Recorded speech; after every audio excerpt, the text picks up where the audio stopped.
Gosh dang it. I just got an alert. I forgot. I tried streaming to X and it takes a freaking premium account. Yeah, we don't have that budget yet. Welcome to Unmuzzled Chat. It seems like it just lightened up a little bit, but we totally lost signal just a minute ago due to the hail and the storm. So this is a true test to Starlink being out here in the wilderness, whether or not we will be successful in this stream or if it will be too glitchy.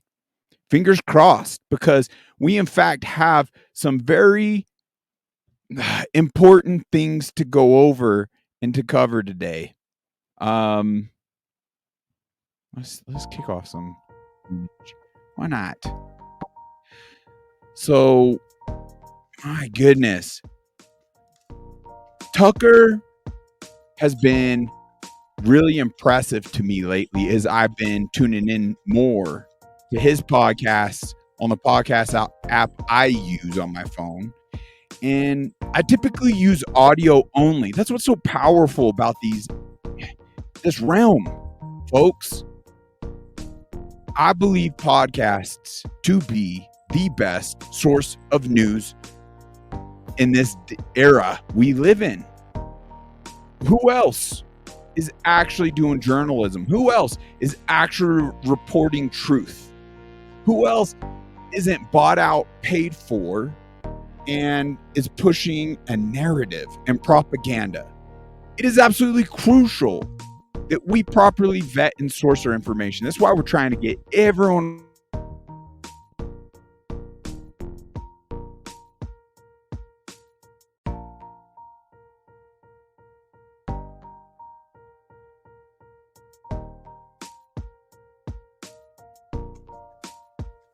going to be a little bit glitchy. But it's no wonder as to why Google now has teamed up with YouTube, it seems, in this podcasting. So that's going to limit our outreach. And that just means I got to do a better job. And that means the listeners got to send things out that much more to get people onto these important platforms.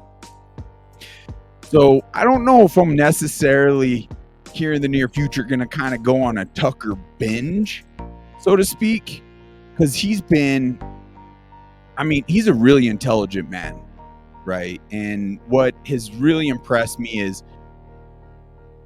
more so his wisdom, how he will humble himself quickly. And it's just impressive overall what a blessing he has actually become to this world we live in. Thank you, Fox News, for being what should we say? Slaves to slave.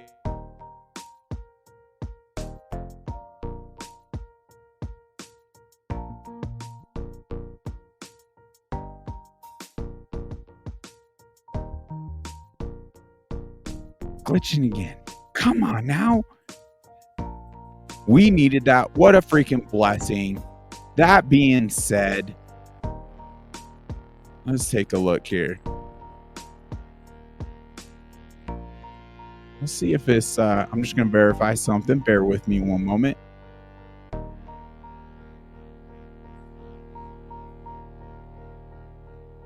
No. Come on.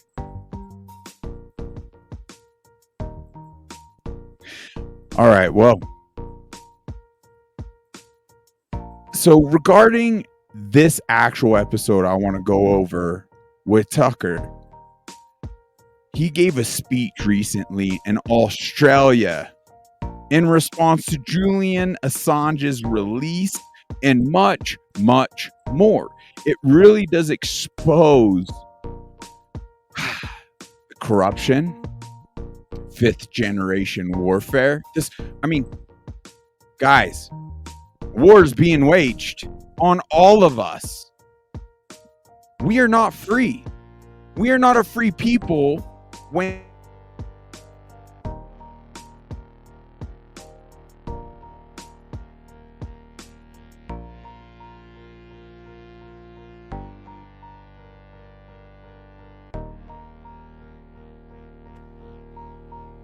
this might be too glitchy. I don't know. My gosh. But can you grasp that? We truly are not a free people at any infringement of our speech. Well, I sure hope Storm lightens up because, shoot, I do not want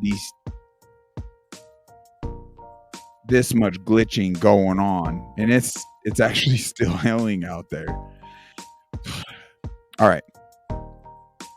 Well, very powerful things Tucker went over. So let's just dive in. Let's do a screen share here.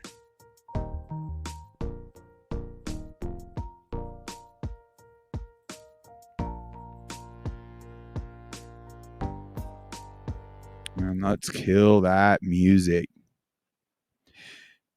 I don't know if we're going to be able to get through this whole, I mean, it's an hour long. And I'm sure I'm going to have some things to say along the way. But that being said, we're going to go through a good portion of address the rest of it because it's so powerful. You got to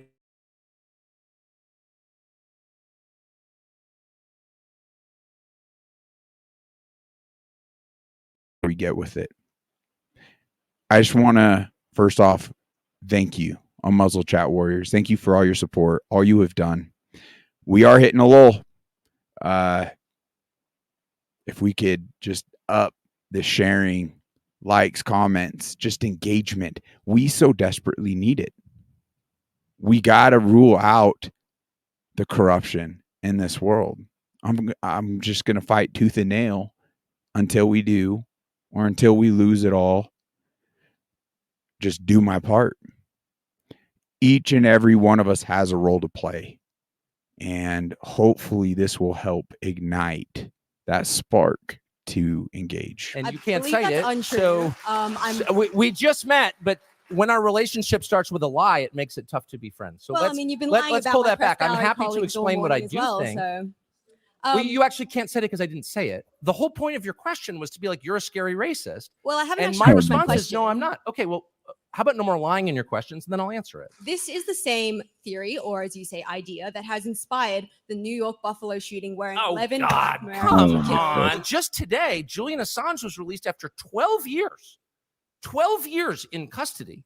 And your government did nothing. The UK made it possible, and the United States demanded it. You tell me how that's consistent with the rule of law or democracy. It's ooh, yeah, it's not at all. That is so powerful. We'll dive into it because obviously this is a coming up. This is just some snips as to what took place in this speech. And obviously he took some questions from some corrupt news and he speaks out on that. And it's so powerful. So stay with us. And I will also include the link so you too can listen to this whole thing. The whole speech from Tucker himself. It's not. Ladies and gentlemen, please welcome to the stage the one and only, from the United States, he just for us, Tucker Carlson. Appreciate it. Thank you.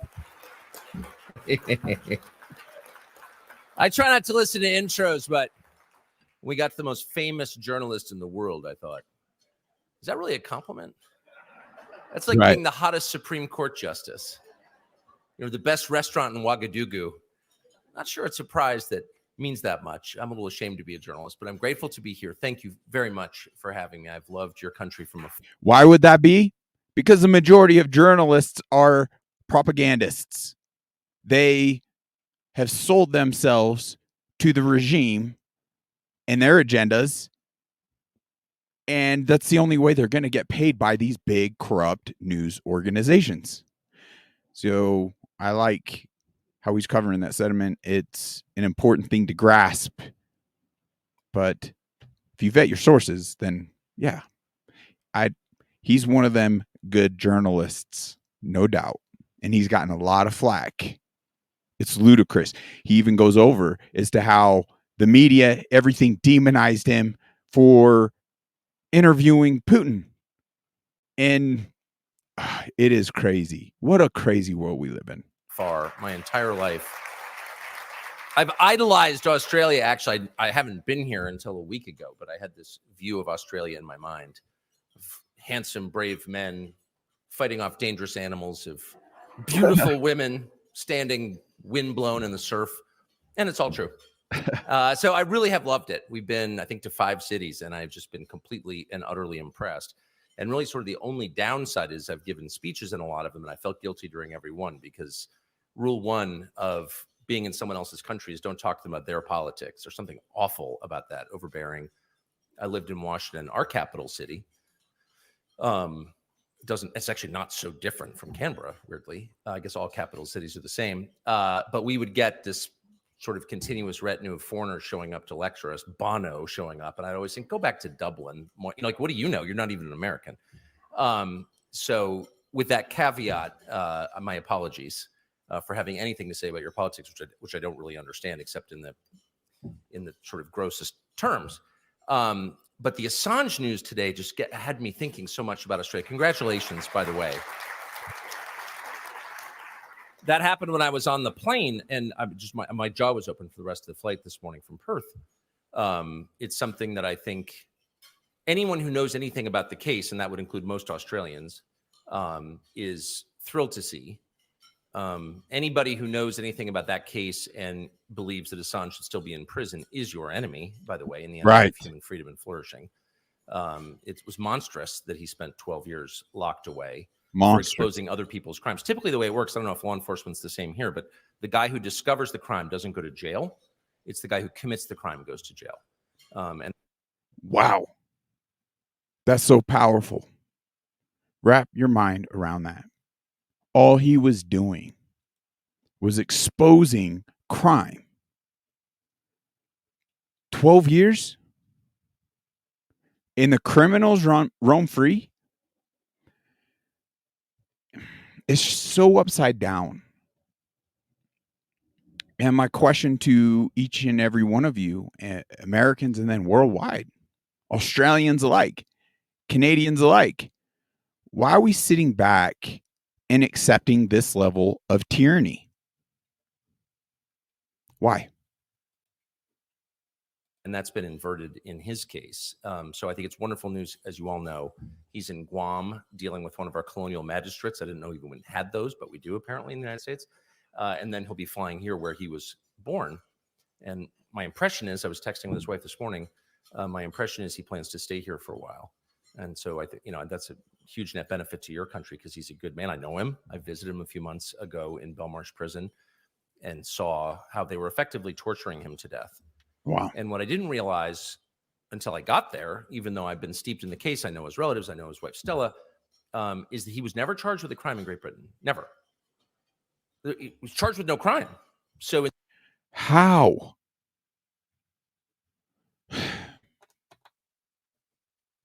Doesn't that say it all? In the free world, we don't hold people who haven't been charged with a crime. And we don't hold them in my country beyond a year unless they've been convicted of a crime or they're on trial for a crime. That's January 6th. POWs. Just to try to silence us. They can't silence all of us. We got to get unmuzzled. We got to get bold. We got to stand our ground and do our part. That's just the most obvious abuse of human rights. And it went on for 12 years. And he's an Australian. And I'm sorry, I don't mean this as a criticism. Just I think this is a perspective providing observation. But why did anyone allow that?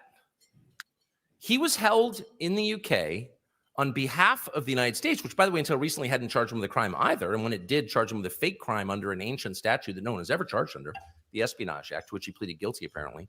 Wow. Finally, yesterday. He didn't violate it, but he just wanted to get out of prison before he died. But he wasn't charged in the US. He wasn't charged in the UK. He was an Australian.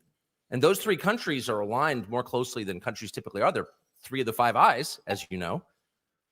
And nobody did anything about it. And I kept thinking, when is Australia going to send a warship up the Thames to get their guy back? I mean it. I mean, what is that? I don't know if the outrage of it. I've been to London a lot recently, and now I've been in Australia for a week, and there's just absolutely no comparison. And I do think it's very important to update our files, which is to say our perceptions of things are very often way out of date, in some cases centuries out of date. And I think the perception, perhaps here I can't speak for you, but around the world is, the mothership, Great Britain,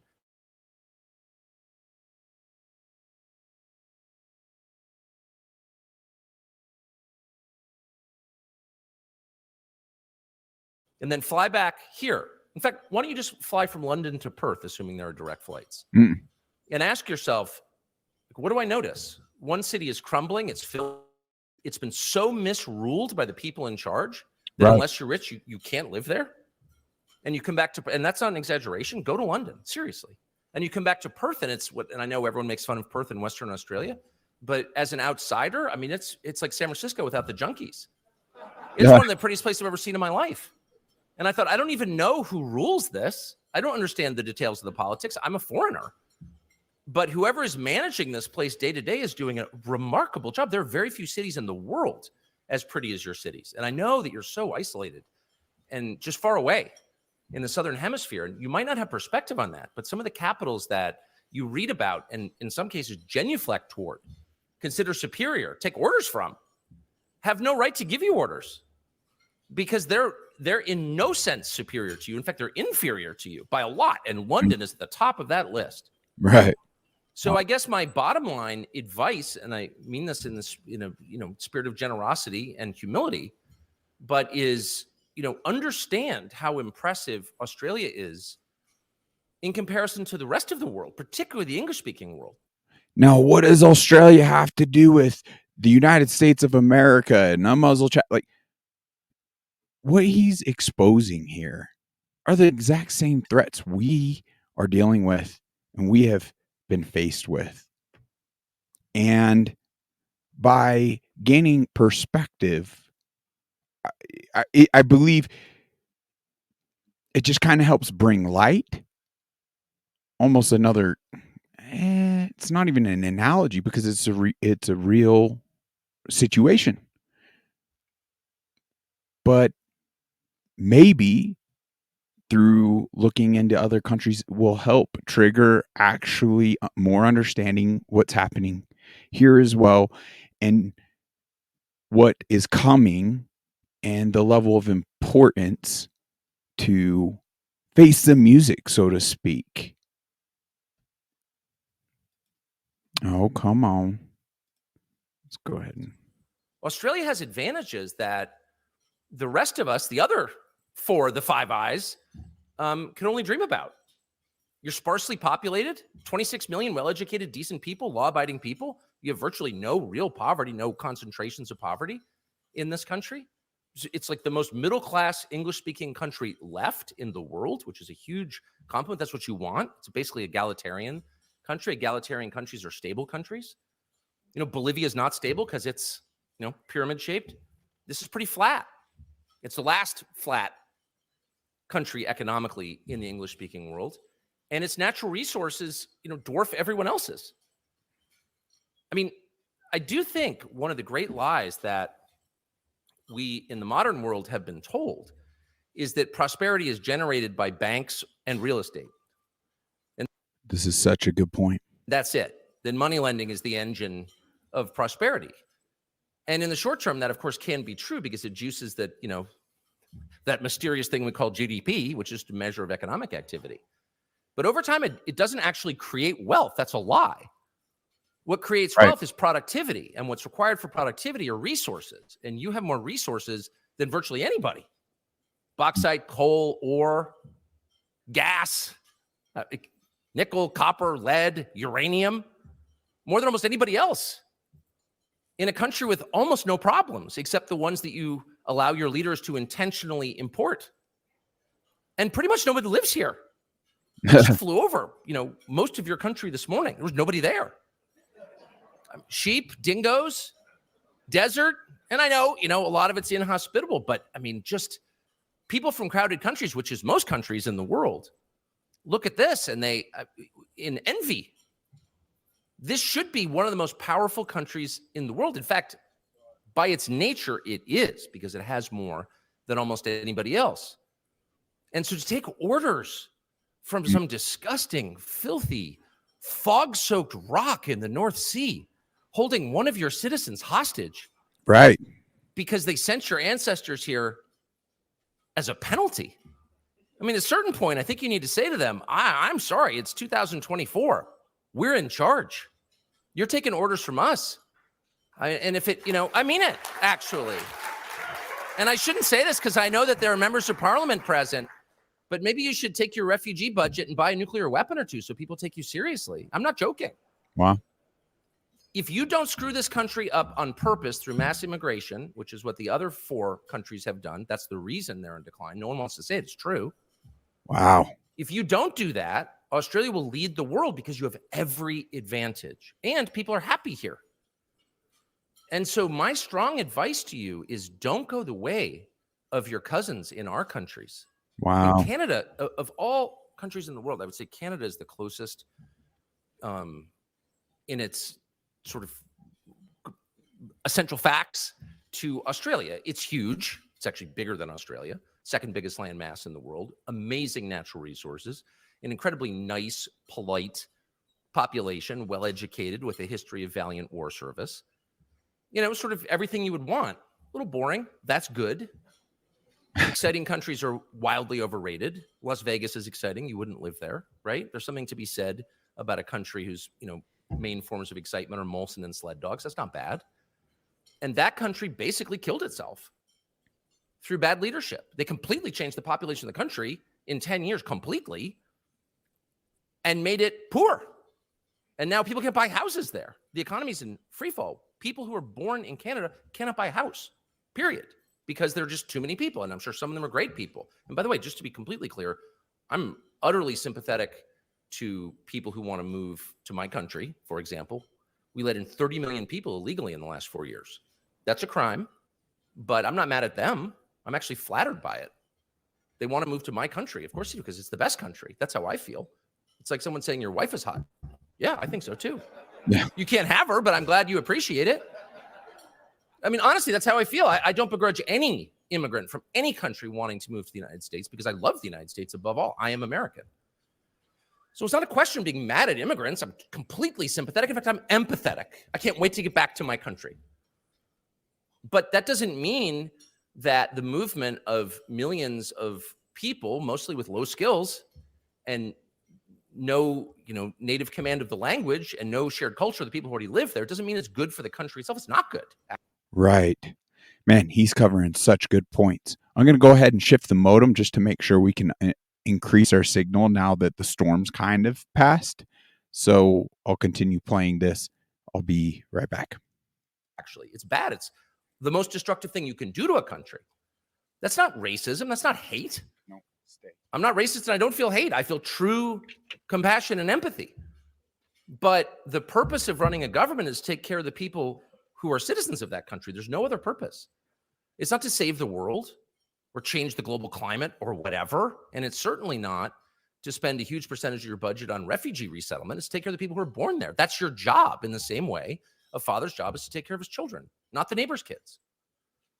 And there's something almost beyond dereliction of duty in not doing that. In other words, I have 4 children, for example. And if a couple of them were in real trouble, as people in all of our countries are, the native-born population in actual trouble. One of my kids has leukemia, for example, or another one has a drug problem. And I say, that's tough. I'm really sorry. But the neighbor's kids literally have never been to Disney World, ever. And that's just wrong. And so I'm going to take my retirement account and cash it out and take the neighbor's kids to Disney World, because everyone should have a chance to go to Disney World. See ya. And I leave. What's the message I'm sending to my own children? Wow. I'm ignoring your problems because I'm focused on the problems of people who aren't in our family. It's kind of that simple. Such a great point. Obviously, there potentially could be a better analogy than Disney World, considering no one should be supporting Disney with the woke toxicity. Obviously, they are part of the problem. They've shown their colors.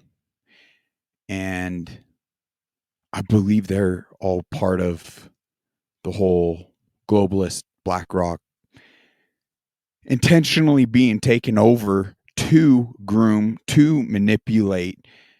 And that's what's so crazy. Like, we can't even grasp as to the impacts it's actually having in our subconscious, in our daily lives. We really got to cut out that poison truly to set us free and evolve, in a sense, to our, what would you say? Our just greatest ability, becoming the greatest version of ourselves. And we so greatly need that. The leader's sacred responsibility is taking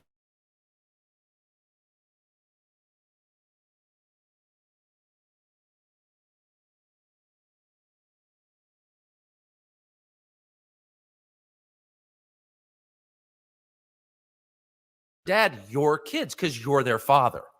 So if you're the prime minister of a country and you find yourself spending all of your time worrying about the populations of other countries, you are not a legitimate leader. Period. By definition, we have someone in our country who sort of said that out loud. I thought it was whatever, leaving aside any other quality, being orange or whatever. Whatever qualities you think Trump has or doesn't have, that was his core pitch in 2016. And there was sort of no arguing against it. Like, how was that wrong? How is a leader's job not to prioritize his own people? Of course it is. No one can make a rational argument against that, so they don't. They attack anybody who raises questions about it. And in the rest of those other countries, including mine, they're starting to criminalize complaining about it. Right. In other words, this is a great thing, and if you say otherwise, we'll put you in jail. And they're planning to do that. Just like Julian Assange. I mean, you don't have to expose that much. I believe in 38 of the states already, they've passed legislation that infringes upon our speech. This is so crucial.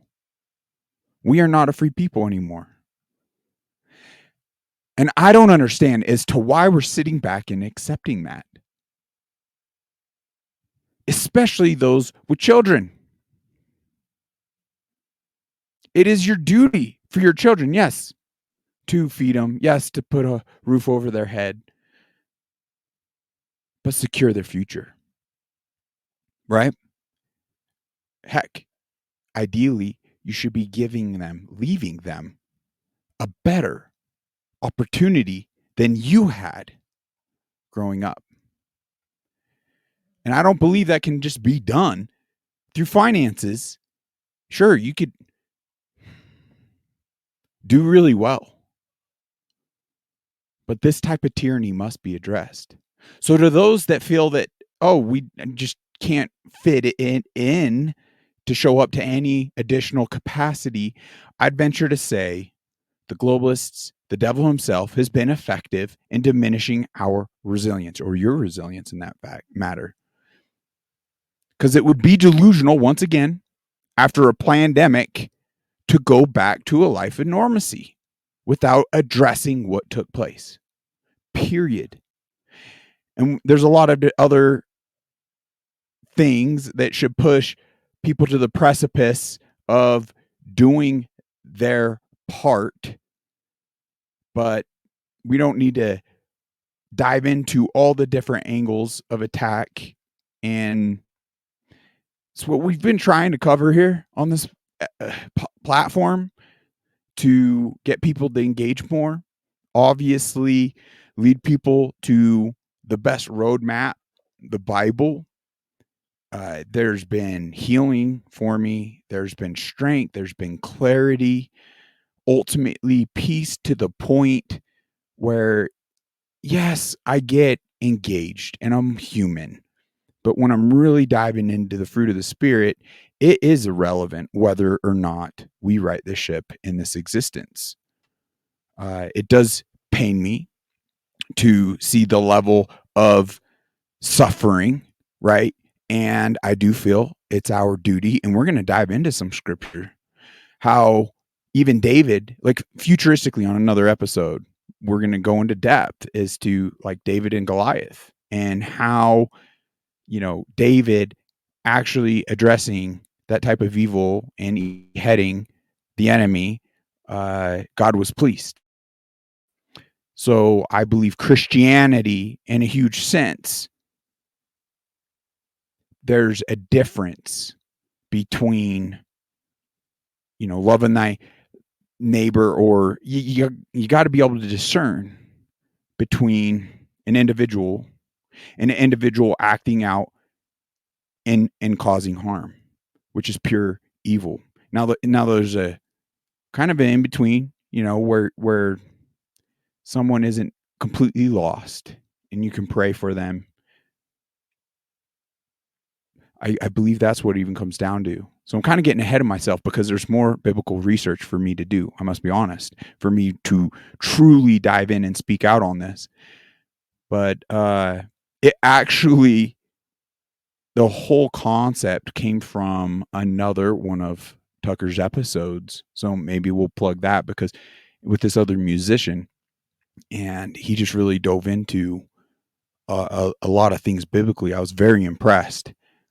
But anyway, I'm getting ahead of myself. Let's just keep it to this episode. But I guess to sum that up is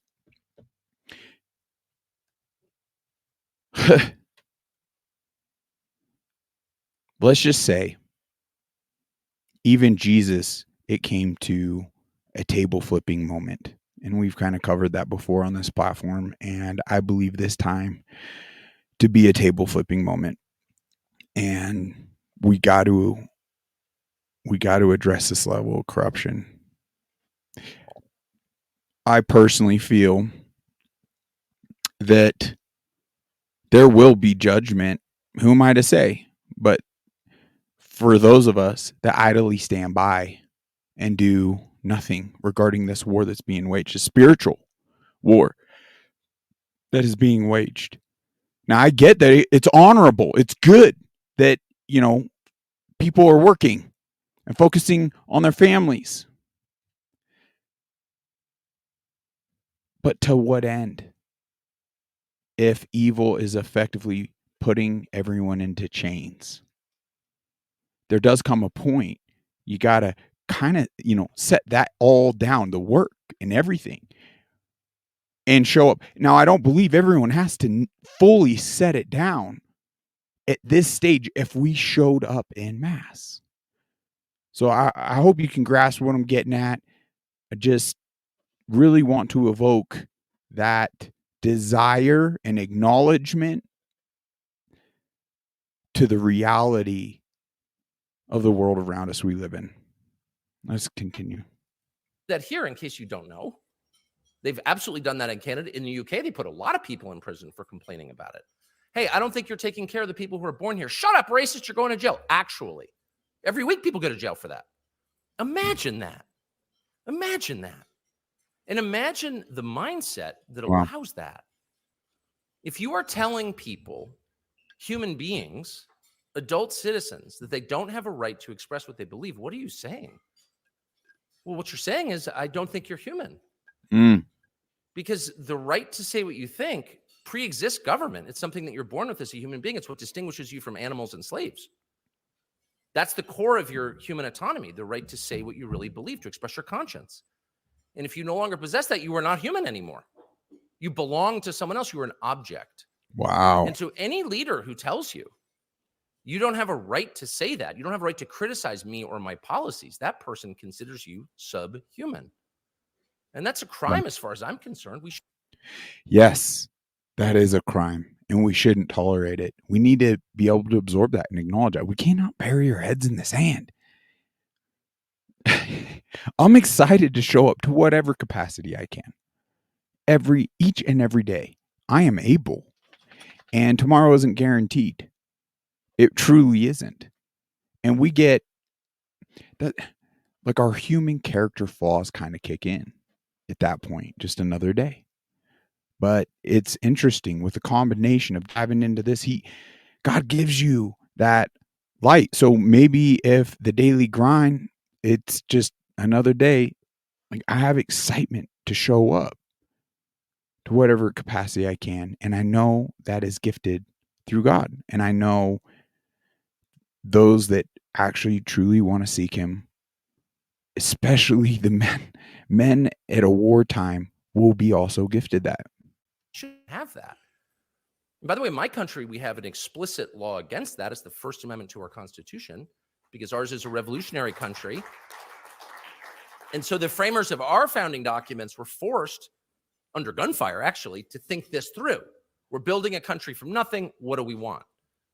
But the founders of the other 4 countries, big countries in the Anglosphere, New Zealand, Great Britain, and Canada, I honestly think they never imagined a world where leaders would strip from people their most fundamental right, the right to express their conscience. I don't think they imagined that possible. They were Christians.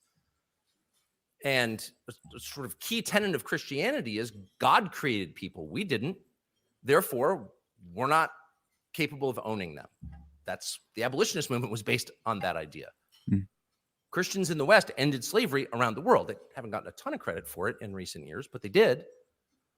Of course, it still exists in parts of the world, but it does not exist in the West thanks to leaders who they may not have been devout Christians, and it wasn't a sectarian question. It was a more fundamental understanding of the world. You didn't create people. You didn't endow them with their rights. God did that. Therefore, you can't take them away. And if you try, then you are not treating them as human beings, but as something less than that. And I honestly think that people who wrote your founding documents just assumed that and didn't think it would ever be challenged. Well, now it is being challenged. And my strong advice to you, and I said I wasn't going to weigh in on Australian politics, but my strong advice to you or any human being who wants to preserve the most sacred of his human rights would be to resist that up to and including being willing to go to jail for saying what you believe. Because if they can strip from you your right to say what you think, there's literally nothing they can't do to you. Amen. Literally nothing they can't do to you. Tyranny never ends.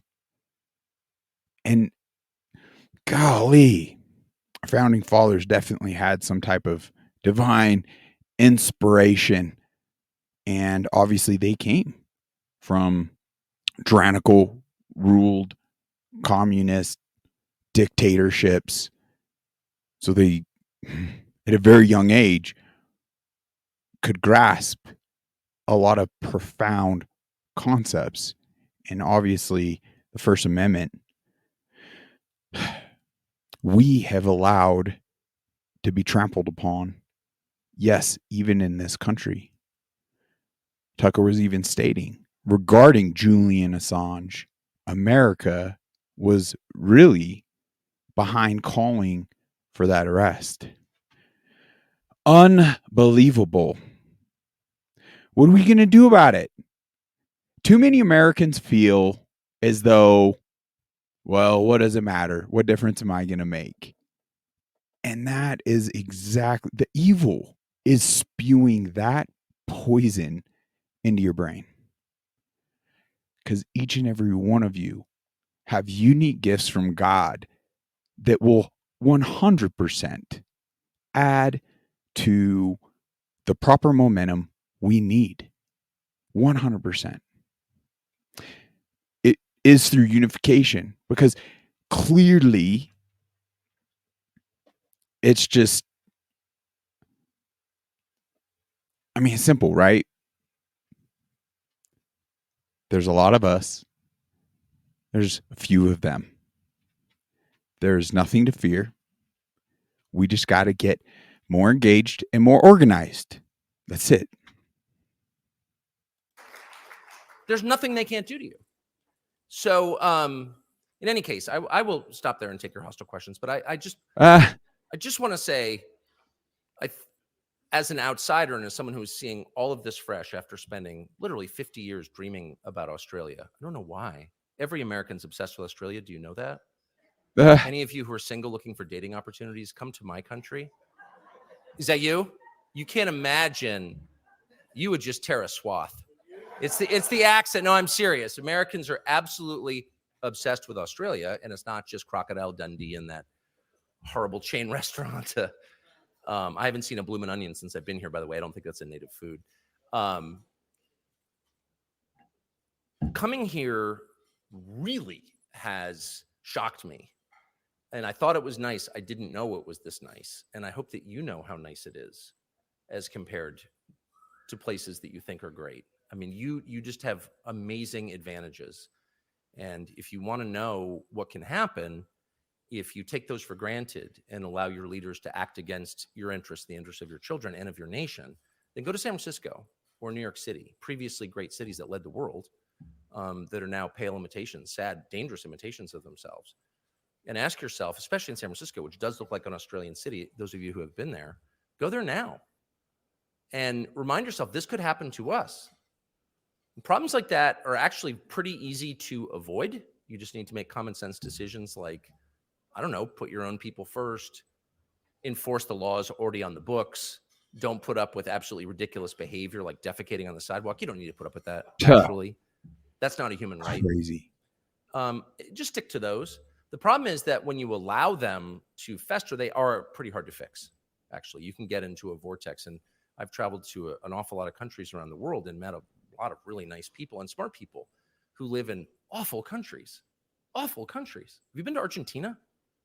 Everyone should go to Argentina, because Argentina is a lot like the US and a lot like Australia and Canada, for that matter. It's a beautiful country with great people, really smart, impressive people, a deep culture, natural resources that places like China dream about. It has every advantage. And they got into a spiral of self-hatred and bad rule and allowed a series of leaders to just absolutely wreck the place and wreck their spirit. It's what's happening right here at home in America. And when you wreck a people's spirit, it's pretty hard to fix that. So if I were Australian, and I kind of wish I was Australian, actually, at this point. I love your language. I love your profanity. I love your sense of humor. I love the aplomb with which you deal with dangerous animals. It's also impressive and cool. But if I were an Australian, I'd wake up every single morning and say, I'm an Australian, right? I'm an Australian. I'm way more impressive. And when Great Britain, on whose behalf you fought from 1900 in the Boer War all the way through Afghanistan, the number of Australians who've died at the command of corrupt leaders in Great Britain is unbelievable. Yeah, it is. Australia, I was just reading this because I'm seeing all the Digger monuments around, and I'm really interested in that. And I was reading yesterday that Australia in the First World War lost 1.2% of its entire population in that war. Its entire population. The casualty rate among Australian troops in the First War was 68% killed or wounded, highest in the world. The United States, by contrast, and we commemorate the First World War, Armistice Day, 0.1%.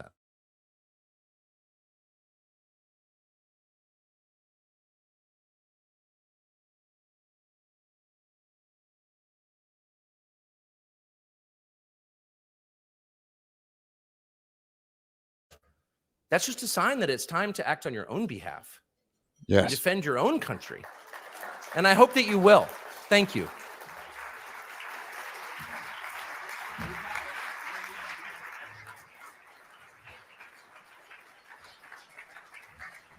How good was that? Can we just give another round of applause to our special guest?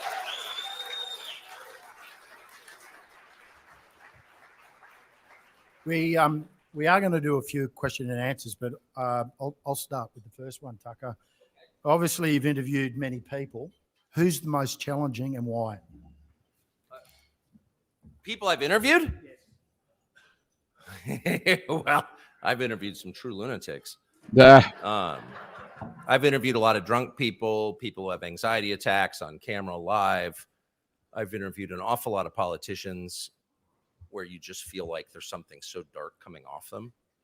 You know, you get that feeling like, I'm not really sure what you're into, and I don't really want to know, but I'm pretty sure drinking human blood is part of it. You just, you get that feeling.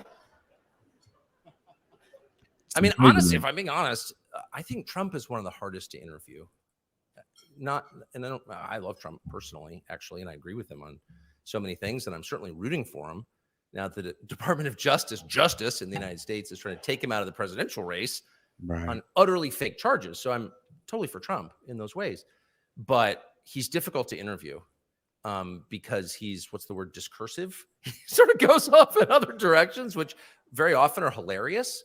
So you go in there with a set of questions like, like you dutiful little dorky journalist. I got to ask him about this, got to ask him about that. And you get to about midway through the first question, he's off. Wow, and another thing. And you just sort of realize, no, my job is not to get my questions answered. They won't be anyway. Just enjoy it. Sit back and think of England. So yeah, that's difficult unless you, sorry, I shouldn't have said that. Excuse me. Unless you approach it with the right cast of mind, which is just let it go. This is a kind of performance art. You're in the middle of the installation. You know what I mean? So I'm interviewing him soon again. And I'm really looking forward to it. I mean, I'll say one last thing. It is, I mean, I've been doing this for 33 years. It's the only job I've ever had. And my views on it have changed really dramatically. And my views about my coworkers, who I despise, have also changed dramatically. Despise more than really anybody in the world. Because they're a bunch of sellouts. And once Tucker stood against that, obviously, they all turned against him. They all sold their soul. They've been drinking the Kool-Aid, whatever you want to say. I mean, it's the media in this country and across the world has been a grave tool for evil, period, and has had a grave impact on each and every one of us. And that's a heartfelt sentiment too. I'm not just saying that. I really mean it from the bottom of my soul. But my views on it have changed. And I think that one of the mistakes that journalists make, a lot of them are insecure and mediocre as people, which is why they're in the business in the first place. So they can suck up to power and feel strong when they're weak inside. But one of the mistakes they make when they go into an interview is they're thinking about the people back in the newsroom and they're trying to impress them. That's the real audience for the interview. This is good. And so you see them ask these questions, these inherently fruitless questions, all of which are designed not to elicit information from the person being interviewed, but to illustrate the journalist's moral superiority over the person he's talking to. Well, is it true, Mr. Putin, and you eat children? I do not eat children, but you do. And he sort of has to wonder, like, does the guy expect Putin to be like, well, it's funny you asked. I do eat children, actually. And you caught me. And I'm going to tell you now exclusively that I eat children. Of course not. The whole point is to let all the other dummies back in the newsroom at ABC News or NBC or whatever these ridiculous, absurd, totally discredited news outlets, to let them know that the journalist is brave. And I feel at my advanced age at 55, that that's actually kind of not my role. That my role is to elicit information to the extent that I can for people watching. And in the case of interviewing someone like Putin, about whom I do not have strong feelings, by the way, I should say, I still don't. He's smart, interesting, very Russian. I'm very American. My goal in that interview was not to let people know Putin's bad. They can decide for themselves. They're adults. Don't anybody tell you who you have to hate. That's powerful. That's so true. That I see it all around me, and I've fallen prey to an extent. We got to wipe the slate clean when it comes to these type of things. Do our own due diligence and research.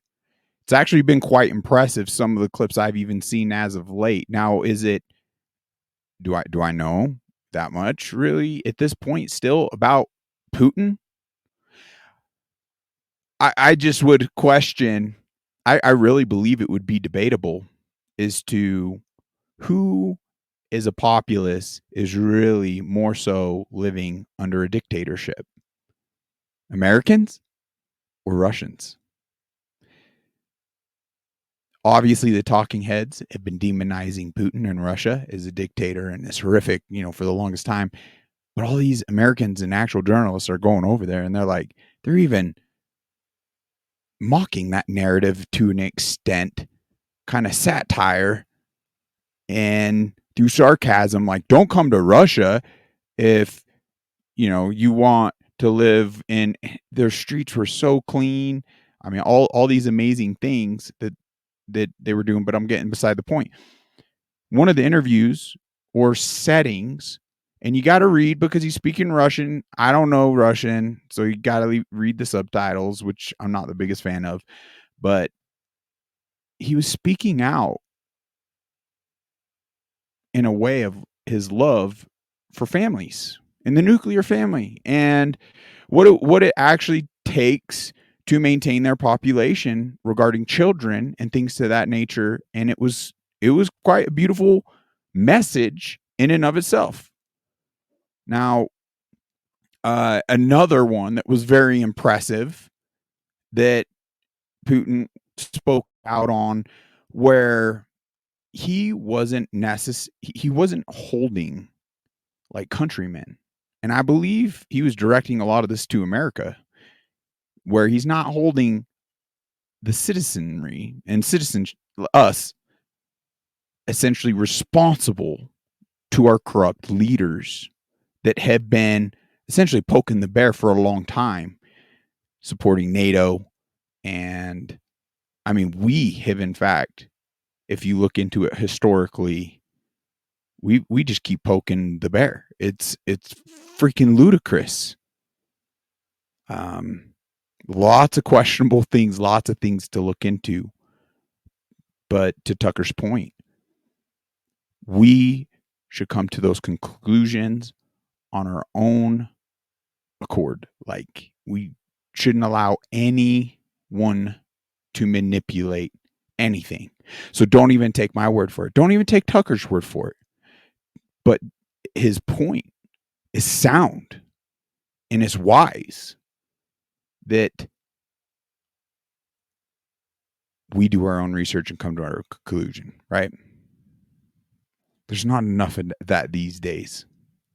I decide that. I'm an adult man. I pay my taxes. I'll decide who I hate.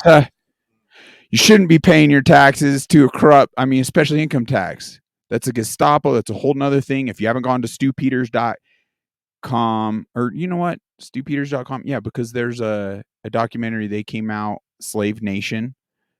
Got to see that. That'll really open your eyes to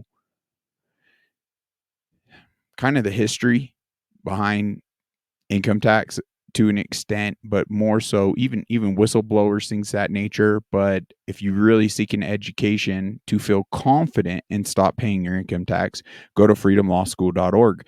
And there's many others you can actually go to that are educating to where people can stop funding your freaking enemy. This deaded system has been like the Western banking systems and Federal Reserve truly has been the backbone financially to support evil's infrastructure, I believe, that has really ramped up the corruption in this country and all over the world. And that's some of the action we could take to really shift the tide. Stop funding our freaking enemies and put that money towards your heroes, or obviously better things. What do you think I'm your dog? No. Ooh. If I hate Putin, I can hate Putin. If I like Putin, I can like Putin. It's completely up to me, not up to right. you. Okay. So anyway, but my job is just to they haven't heard him talk. So you can get him talking. Just get a corpus of information out there from which they can make up their own minds. And I took a lot of abuse for doing that. Oh, you're his puppet or whatever. Oh, shut up. The whole thing was completely ridiculous. And in point of fact, they've told me to hate Putin for the last 4 years. I've never figured out why. I don't want to live in Russia. I'm not Russian. They don't have the freedom of speech that we have in my country. Therefore, I don't want to live there. It's kind of that simple. Man, some news sources were even calling for the arrest of Tucker, calling him even treasonous just for having that interview. It truly is insane. He was doing the world a service, period, plain and simple. Anyone that would say otherwise is so misinformed or entirely controlled, or obviously worshiping the wrong, or whatever. It's their choice. But they could worship evil if they'd like. But I don't know why I should be mad at Putin. Great Britain doesn't have freedom of speech. Do you know what I mean? So, if you really think about it, I'm mad and should be mad at people who have hurt my family.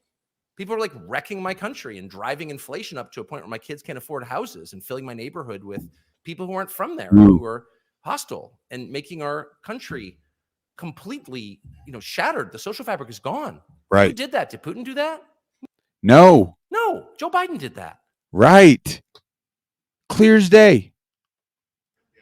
So if the question is, who is a greater threat to your family, Vladimir Putin or Joe Biden? Vladimir Putin never called me a racist. Like, what are you even talking about? I don't have any feelings about Vladimir Putin. This guy's a lunatic who's wrecking my country. Wow. That's powerful. And the reality of the rotting bag of oatmeal known as Joe Biden, he's a puppet. They all are. Kamala. Oh my gosh. I actually have a liberal that's going to be coming on the podcast soon. And we hope to foster enough respect for one another to really have an adulting conversation. But I really am excited to get his input on how they completely circumvented their people, if you want to call it that, whatever. It's all a construct, right? But the Dems are always talking about a democracy, right? Democracy this, democracy that. Well, we know we're a constitutional republic, not a democracy, and there's a grave difference. But regarding this democracy they constantly are boasting about, to sum that up, what would you say? It's a majority rule system. Well, what happened with any of their supporters' input in selecting Kamala? That was completely taken away from them. That should really open their eyes to the lies and deceitfulness and tyranny of their own party. If only we could come from a place of grace and connect these dots for some of these individuals. Do you suppose some of their rational brains would kick in? I imagine some would, but I also know that some wouldn't. Because once again, to the point of, or statement of the World Economic Forum, they currently have the technology to control the masses. And that humans are now hackable animals. And we've given proof on this very platform as to some of the hack, because they've lost all rational thinking, all discernment, and they're just hyperly polarized to where they just can't absorb any. It's just, they're controlled, entirely controlled. That's what it boils down to. But anyway, let's keep going. So again, don't tell me how I'm supposed to feel. I reserve that right for myself because I'm a free man. It's that simple. Thanks, Tucker. I saw a couple of our friends from the press gallery have a smile when you were getting into the free press. So I might ask Paul Sakal from the Sydney Morning Herald to ask a question. Great. Thank you. You've almost thanks for your speech. Of course. Mr. Carlson. I think this is about to get good. Stay tuned. The media can be extremely negative, so it's nice to hear uplifting comments about our country. It's an amazing country. It is, and I think we forget that in Australia oftentimes, so I appreciate that. Wow. You've preempted my question on Putin. Putin! I think you did strategically because you knew it's what we'd ask. Putin! He's so bad! And I also appreciate that. Did he make you take the COVID shot? Take the what? The COVID shot? Ooh. Such a good point, because in Australia it got extremely tyrannical over that bioweapon shot. My heart goes out.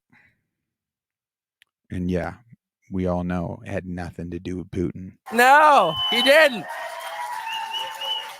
Sorry. So once again, what's a bigger threat, Putin or Australia's government? Or it's the same thing here. That's where sometimes looking afar, it just might be more tangible.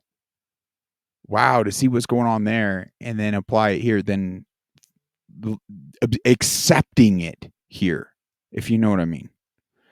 That's why I found great value to this amazing speech and this interaction.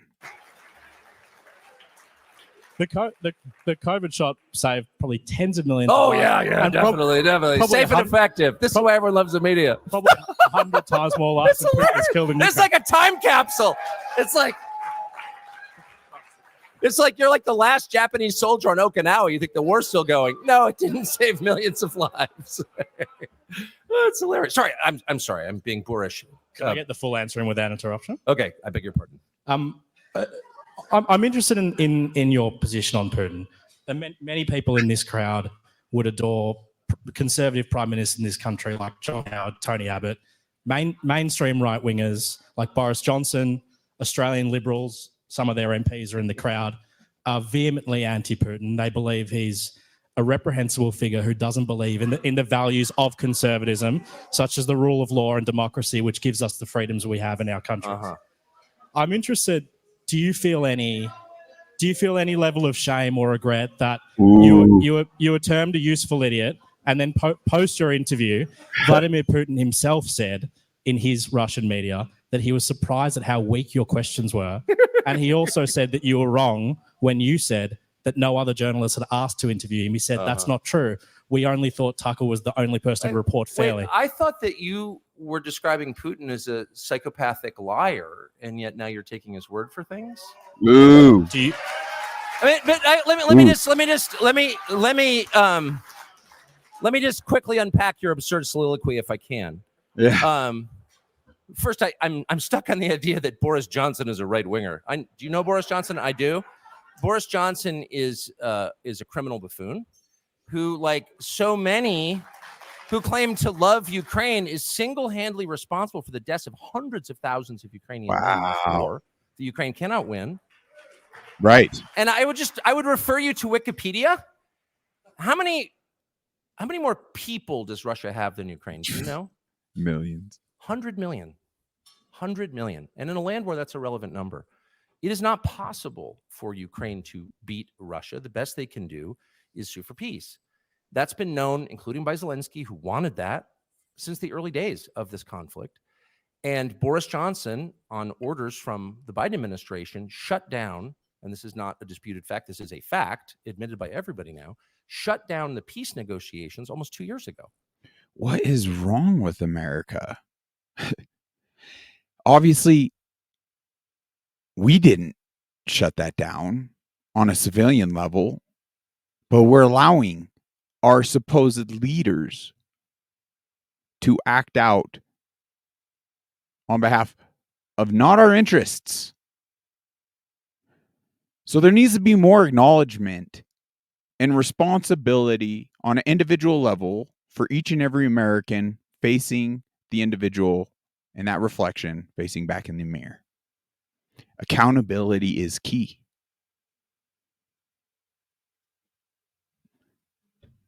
I apologize to America and my fellow citizens that I didn't engage and get involved sooner. Never mind that I was fighting for my life with another bioweapon, Lyme disease. But I'm grateful to seize the moments I am able to now. And I just hope for every American to do just that. Maybe they also are faced with something debilitating. That's why health is key. Spiritual wellness is key. And more so than any of our doctors and supplements or drugs and pharmaceuticals and even extreme diets and then detoxifications, everything. What led to the greatest healing for me?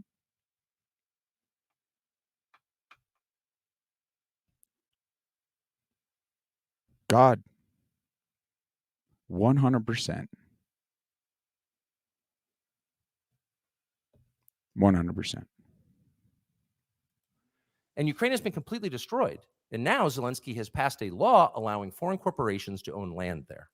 So you tell me what Ukraine is going to look like in 30 years when all of it is owned by BlackRock and multinational corporations and its population is not Ukrainian. Okay, so the tragedy of Such a good point. Oh my gosh, so many good points. What's happened in Ukraine, orchestrated by the Western powers, including your government, and I hope you do, and driven by my government, I feel shame about it, I hope you do too, is really one of the great crimes of my lifetime. Right. So the idea that somehow if you're against that, you're for Putin, well, of course, that's absurd. And by the way, speaking of your friend Boris Johnson, he attacked me, of course, ad hominem, and so I called him. He was a journalist, not surprisingly, a man of low character, not shocking. And so I called him and I said, well, you've called me all these names. Why don't you sit down for a conversation? I happen to be in your rainy, depressing slum, London, and we could have a conversation. And he said, I won't do that unless you pay me $1 million. Wow. That's a fact. That's an non-disputed fact. I have the text messages. So wow. If that is the credible source of the slur that, look, if I were a toady of Putin or I loved Putin, I would just say so. Because why do I care? I've already been fired. I don't work for anybody. I have no incentive. And by the way, it's perfectly fine if people love Putin. Well, right. I don't understand what that has to do with anything. We are citizens of different countries. We should judge first and foremost our own leaders. How's our country doing? How are my children doing? What's their future look like?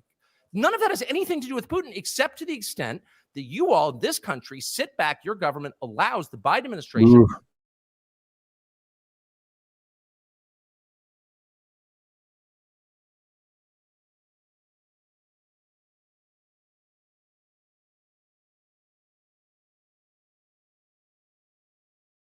Today, Julian Assange was released after 12 years in custody, and your government did nothing. The UK made it possible, and the United States demanded it. You tell me how that's consistent with the rule of law or democracy. It's not. It's ruled by the intel agencies. It's lawlessness, and it's a crime. So I'm not saying that we're morally equivalent to Putin. I'm not saying that. He just blew up and exposed the two-tiered system.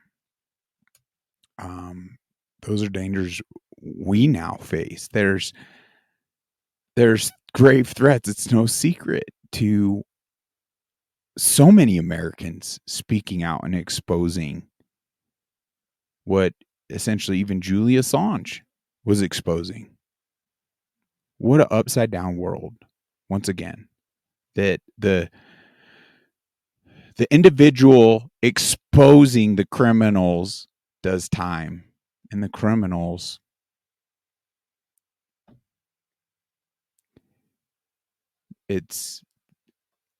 they were above the law.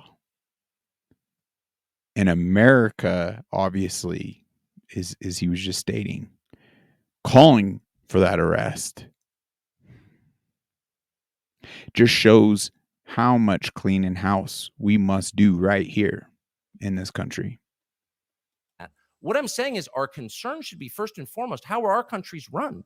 And we give our own leaders a pass time and time again because they point to some other creep on the world stage and say, he's bad. Kim Jong-un is bad. Well, yeah, of course he's bad. That's why I don't live in North Korea. That's why I don't live in Russia. I have no interest in living in Russia. But the point is, you're bad too. And the fact that he's bad does not allow you to continue being bad. What? And the last thing I will say that I really feel deeply and I really resent on an emotional level, and you'll pardon my passion. I don't know you. I'm sure we'd be very close friends if we did know each other. But I really resent what I have seen across the West in the past 15 years. And it's a sea change from my youth when my father was a reporter. This alignment between media organizations and the government, I find disgusting, actually. Well, it's fascism. Plain and simple. And it's wrong. And we actually have laws against that are being trampled upon. It just boils down to, what are we going to do about it? Are we going to sit back and accept this tyranny? Are we going to unite and have things operate as they were designed? And then put in the proper checks and balances to ensure it doesn't get infiltrated again. The people must never give up the key. We must gain it back, in fact. I think it's a perfect inversion of what you're supposed to do. If you're a journalist, Your job is to challenge power on behalf of the powerless. It is not to align with the powerful against the powerless. And that is precisely what you have done. I watched your ABC this morning in my hotel room for about 20 minutes until I looked around for a vomit bag. And I watched, it was one of the most gross, I couldn't even believe it was real. The first story, this is unbelievable. The first story was Assange. God bless them. That is the biggest story. The second story was a family of 4 found dead in a house. I think in a suburb of Sydney, but it may have been Melbourne. I beg your pardon. But 4 Australians found dead of what they suspected was a drug OD. Apparently, they've been taking a new synthetic opioid that has emerged in Australia and is killing people. Now, this is a huge problem where I live, much bigger than here. But I'm familiar with it. And the reporter said it's probably the synthetic opioid and it's been seen and they're dead. On to the next story. The next story was the Australian government's new law that will require a prescription to buy nicotine products. And we were treated to a 15-minute lecture on ABC, whatever the hell that is, about how nicotine is dangerous and we need to keep it out of the hands of Australians. And I'm like, wait a second. Nicotine, first of all, is not dangerous. That's not true. That's factually incorrect. You know nothing about the science, A. B, compared to what? Compared to what? Oh, we have this new synthetic opioid that's killing people. The government, not too concerned.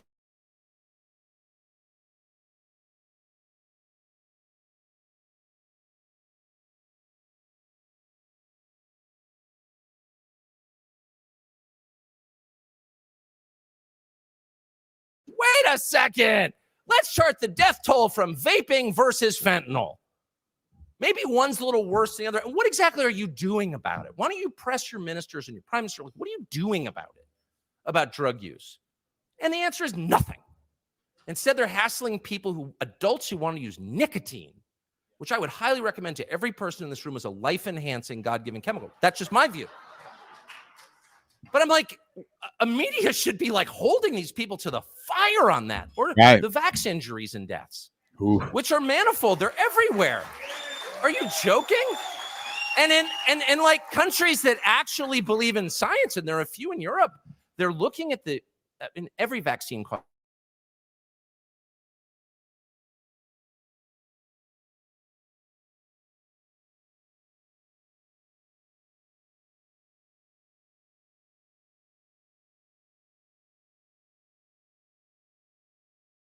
Expose these things as much as it may be hard for those that were coerced and manipulated, and there's zero judgment from any of our ends. Who's to say if I was wearing no shoes, I would have made a different decision? More than likely, I would have made the same decision. So that's not the point here. The fact of the matter is, worldwide, they put a bioweapon in so many people's arms, and the sooner we can grasp that, solutions, A, we'll never let it happen again. B, we'll come up with solutions to eradicate, hopefully, any of the negative intended, I believe, effects, but also hold everyone involved in pushing that bioweapon accountable. I just want to plug Forgotten Soldiers for a moment, because once again, on a civilian level, we thought we had it bad. We have no idea. Our military forces, to this day, there are individuals being threatened, their very lives, their families, their well-being, their freedoms. There's a lot of them that died from this that we got to fix the record on, because it's been reported. You could look at the episode with Chaplain James on Unmuzzled Chat, where he reported individuals dying from that shot, and the military chalked it up as suicide. That is egregious. And some of those soldiers had children and wives at home and everything, all the benefits. I mean, like, the benefits really even matter in comparison to the atrocity and the murder of their husband, of their loved ones. If that doesn't ignite the spark within individuals, I don't know what will. Because tyranny is not going to freaking stop there. To me, that is the gravest smoking gun. But once again, the media ramped up fear porn so effectively, said safe and effective so many freaking times, in all this propaganda. True gaslighting, true MK Ultra tactics, which is psychological warfare, manipulation, that it's hard for people to come around and grasp what actually took place. It's hard to prove the intent we would state before, but the proof is out there regarding, simply Pfizer, the documents that they wanted to withhold from all of us for 70 plus years. The side effects are pages long. There was no informed consent. They literally infringed on every single one line item on the Nuremberg Code, which equates to crimes against humanity. And you connect the dots to these individuals and what they've stated, and Bill Gates, and talking about how they could effectively depopulate. This was intentional genocide. Plain and simple. It's, God, if we could, at this point, we could have civilian tribunals, military tribunals, but there's a blessing to such black and white warfare. We could rule out so much corruption based on them overextending their hand.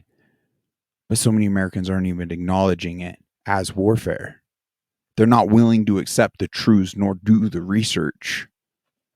And they're just turning a blind eye. I do not get that.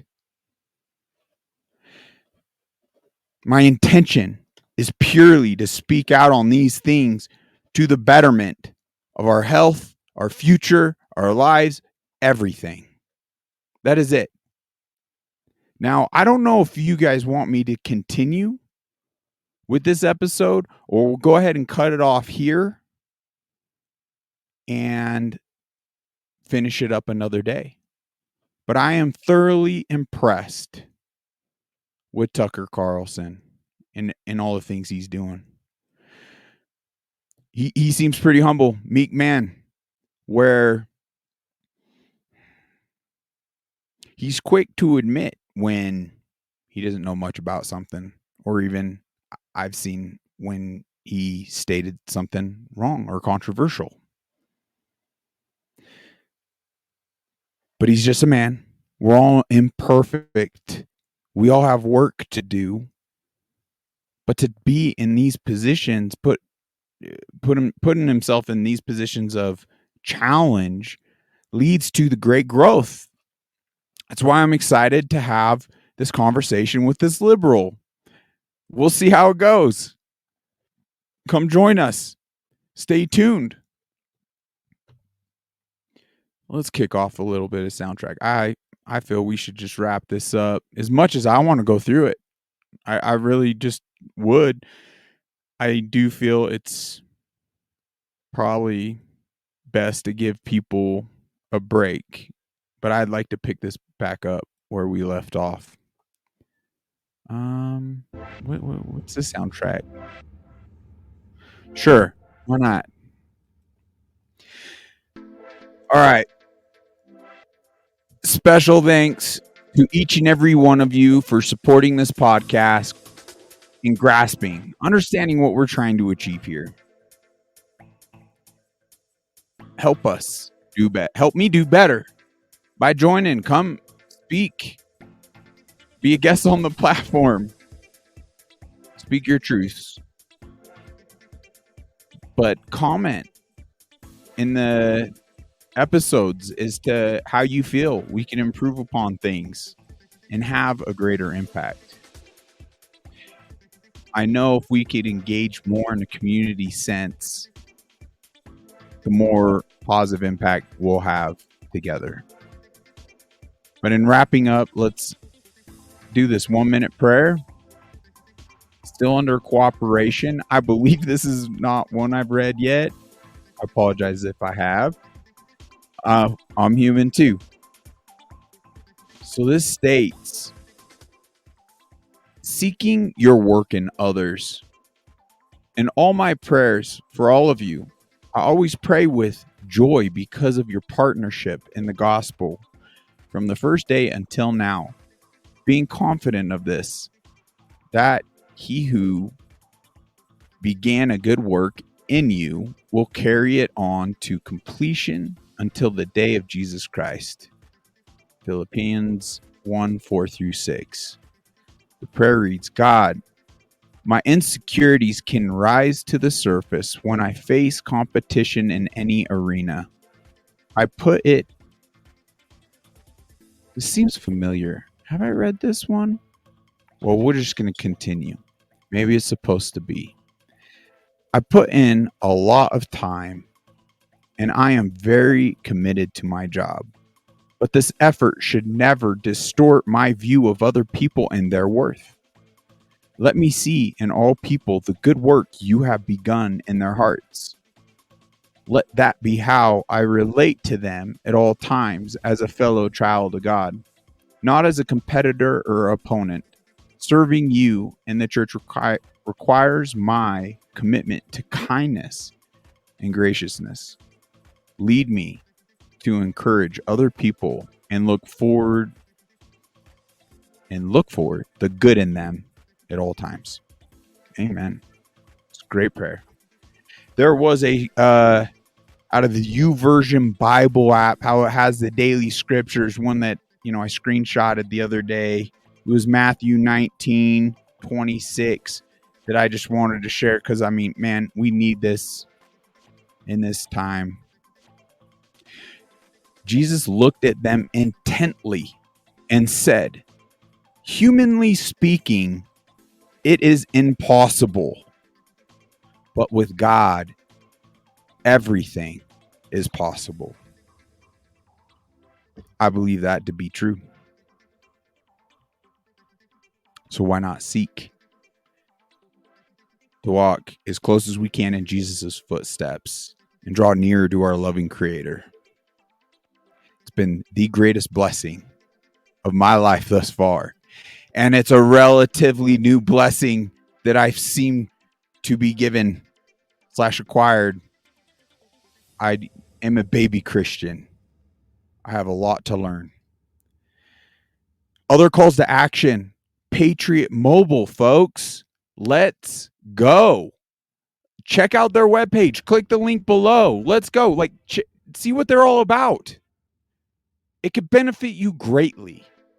But more important than even benefit,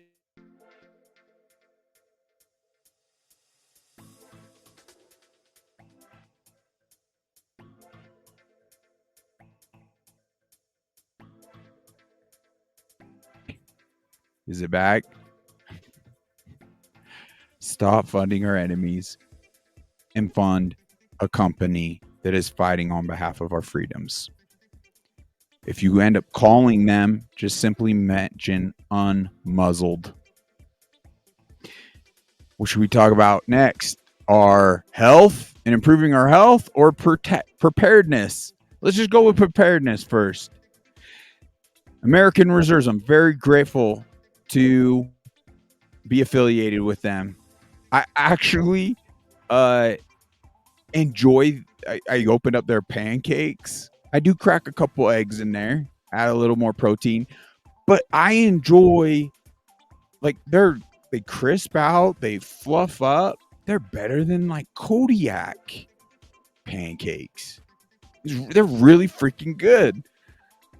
It's kind of actually a problem. Maybe when you get it, you shouldn't try their stuff because you'll eat it and then it won't end up with, even though it's got this 25-year shelf life, then you're not going to end up with reserves.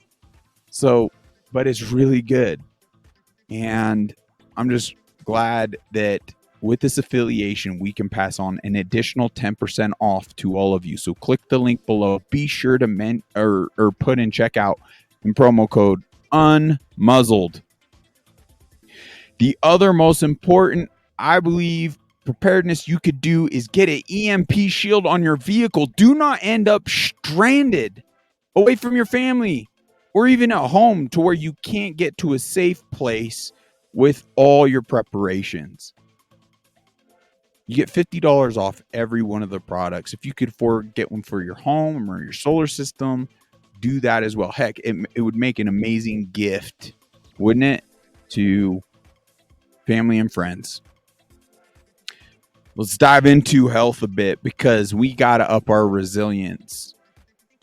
I do attribute a lot of my breakthrough to eradicating a lot of the toxicities I've accumulated in my body throughout my walk in this life. And the Bond Charge infrared sauna blanket has really magnified the natural ways of detoxifying those toxins and poisons. So you get 15% off. You can click the link below, follow its prompts, and that's equates to over $100 off their infrared sauna blanket. What are you waiting for? Check them out. They got blue blocks, glasses, all sorts of things that can increase our health, magnify our sleep, which is going to increase our mood and just our abilities to show up more and more each and every day. If you're in Arizona, give Unchained Wellness a call. They are on the cutting edge on diagnosing and treatments and kind of hacks, health hacks, if you will. So give them a call. Check out their webpage. Other than that, right here, Black Eagle Apparel. Get an Unmuzzled Chat t-shirt. Embody being Unmuzzled Chat.